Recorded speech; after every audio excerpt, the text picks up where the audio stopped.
దక్షిణ భారతాన్ని అత్యంత ప్రజాదరణ కలిగినటువంటి రాజకీయ నాయకులు పవన్ కళ్యాణ్ గారు వారు సనాతన ధర్మాన్ని తన భుజాల మీదకి వేసుకొని ధర్మవీరులాగా కర్మవీరులాగా పోరాడుతున్నారు.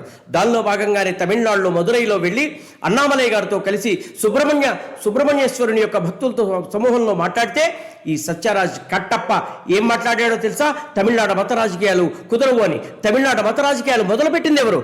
కరుణానిధి కాదా? ఉదయనిధి కాదా? స్టాలిన్ కాదా? కరుణానిధి ఏమన్నాడు? విష్ణువుని గే అన్నాడు.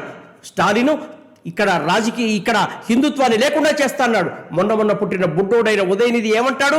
సనాతన ధర్మం ఒక మలేరియా లాంటిది, డెంగ్యూ లాంటిది, ఇది ఎరాడికేట్ చేయాలి అని అన్నారు. అటువంటి అలా మాట్లాడినప్పుడు నీ నోరు ఎక్కడ పడిపోయింది సత్యరాజ్? ఇవాళ ఈ రాముడు నడయాడినటువంటి నేల ఇది. ఈ నేలలో సుగంధంలాగా వస్తుంటుంది. ఇక్కడ మట్టి కూడా సుగంధమే అని రాముడిని తన భుజాల మీదకి ఎత్తుకునేది ఒక హైందవ వీరుల్లాగా, కర్మ వీరుల్లాగా అద్భుతంగా మాట్లాడినటువంటి పవన్ కళ్యాణ్ గారిని నీవు ఇవాళ అవమానిస్తూ మాట్లాడుతున్నావు. నీవెక్కడ?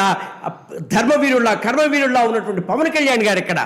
కాబట్టి సత్యరాజ్ మత రాజకీయాలు చేస్తున్నటువంటి తమిళనాడు రాజకీయ నాయకుల్ని ఉద్దేశిస్తూ నీవు మాట్లాడితే ఆనాడు ఒప్పుకుంటాం. నీవు నిజమైనటువంటి ధైర్యవంతుడివని, సాహసవంతుడివని, నీ యొక్క వ్యాపార లావాదేవీల కోసం ఇలా మాట్లాడలేదని అనుకుంటాం. కానీ మత రాజకీయాలు చేస్తున్నటువంటి డిఎంకే పార్టీని అరికట్టడానికి మొట్టమొదటి నీ నోరు పెకిలించి మాట్లాడు సత్యరాజ్.